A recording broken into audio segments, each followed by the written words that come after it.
Hey guys, Steve here with another daily Fatalis build video. I wanted to cover Hammer, but since I promised a friend to let him go first, we're going to look today on the new spread and Pierce meta builds.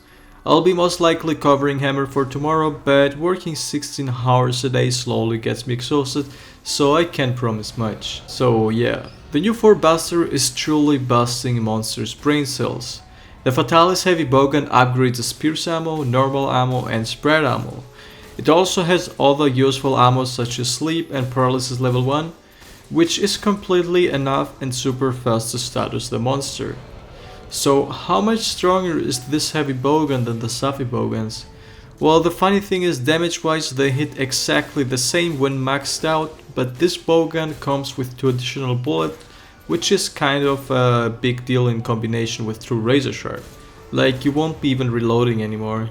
However, there is a downside to this gun, and it's that it cannot run shield modes. Like, really, please don't ever use shield modes on this Bowgun, it's completely shit. Safi is by miles better for that. The reason for that is because you need a bunch of recoil and reload modes to properly shoot ammo, so if you use shield you won't be able to do that and the gun is just trash ready. And that's why the damage is equal, even though it has 10% more raw over Safi. It misses 3 close range modes, which is huge. This video contains 4 builds, which are the 2 meta builds for spread and pierce. And if you're one of those kids who play with shield, also the new meta builds using the Safi burst cannons is the only one that can run shield. I didn't make normal ammo builds because normal ammo is literally the same build as spread. Instead of spread jewels, just use normal jewels. Starting with build number 1, which is the new spread meta. Damage wise the same, but 2 additional bullets in the clip. Also, the 4-piece Fatalis armor is way too broken for HBG, since we can literally fill all the rows heals in, have in addition true razor sharp for 30% no bullet consumption chance, 100 extra health and stamina, but as well end capping skills like Agitator 7 and a bunch of utility skills in. All builds require either 3 challenger or 3 double attack jewels, but it's not really a big deal, stop making it one. You can use 3 hybrid attack jewels, for example attack sheath or whatever else, which everyone guaranteed has lying around. And having just 3 less attack boosts will be about 2 less damage per pellet depending on the rounding. Augment needs to be 1% affinity to reach the 100 or 105 in that case on tenderized weak spots, and 1 attack or even health is somewhat helpful but not really recommended. We used it on our speedrun to tank Fatalis chip damage and keep peak performance up. We also fit 3 a weight window in and a weight extender, which is OP for bowguns, but as well quick sheath for quick sheathing and using max potions if you ever get hit. Honestly, dodging with this bowgun is 10 times better than using shield, simply because you have more damage and are able to kill the monsters faster. More damage is always more defense, that's how it goes.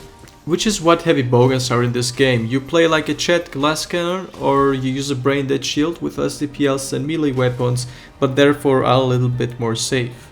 Even though we tried shield on Fatalis, you really don't get time to recover and just die simply from chip damage, so we decided to use no shields for bigger damage boosts and making the hunt shorter. So here's a spoiler alert, so close your eyes if you don't want to watch. Once Volcana Gamma armor is out, we can fit this build 2 more weight window thanks to the efficiency of the Volcana Gamma legs. And now you can look back for build number 2, which is the strongest shield heavy bowgun build in the game. Since Safi doesn't need recoil modes, we can run 3 shield, which is what you always want to go for. Also guard 5 to reduce knockback and chip damage, but as well guard up to block unblockable attacks like beams and supernovas. Pins are always unblockable for the most monsters. Augments should be 2 attack. Upgrades are 3 attack 5, 1 recoil suppressor and 1 spread capacity 3. For the last 2 modes you should go definitely with 1 close range and 1 special scope. Special scope is on the perfect range, gives you 30% more damage, which is why heavy bowgun is a high skill, high reward weapon.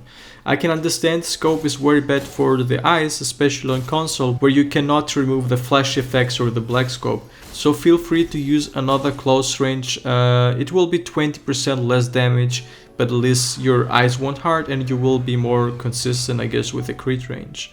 Build number 3 is the strongest pierce build, which applies the same rules as spread. 2 more bullets, no shield available. For modes, this time you need 1 recoil, 2 reload, 1 power barrel for more piercing sticks by slowing down the bullet. As a 5th, special scope for most efficiency, but again, if your eyes can take the scope, use either close or long range depending on your playstyle. 1 shield is never worth it, it's much worse than no shield. The weight extender does a really good job keeping distance from the monster. As you can see, nothing changed except using pierce instead of spread jewels, but also piercing requires mindsight to be dealing consistent damage. It basically increases the distance where the range is the most efficient for damage. It's called crit range, and it's a must-have skill.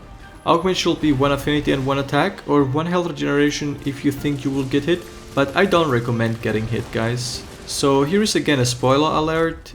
We have the variation with the Volcana Gamma Legs, which allows you again to fit 2 more utility skills like maxing out a weight window or a weight extender. You can look back now again for the build number 4, which is the strongest pierce shield build in the game. Again, the same stuff, a spread shield build and running Safi snipe cannon.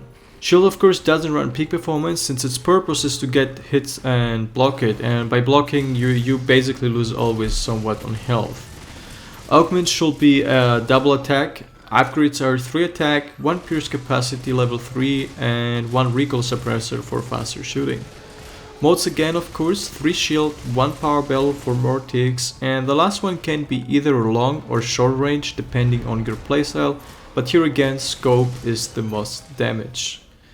By the way, if you don't know, you can zoom in and out with your scope, adjusting the crit range where the 30% damage is applying.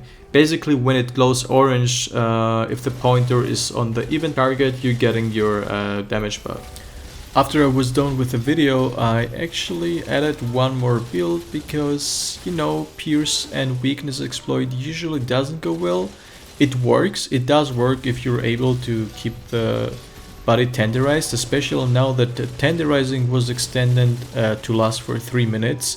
So weakness exploit is still meta in my opinion, but if you're very bad at like hitting weak spots and having the monster not jumping around, you should go with this build, which uses maximum might and has 100% to 95% affinity without hitting weak spots, basically anywhere where the monster hits.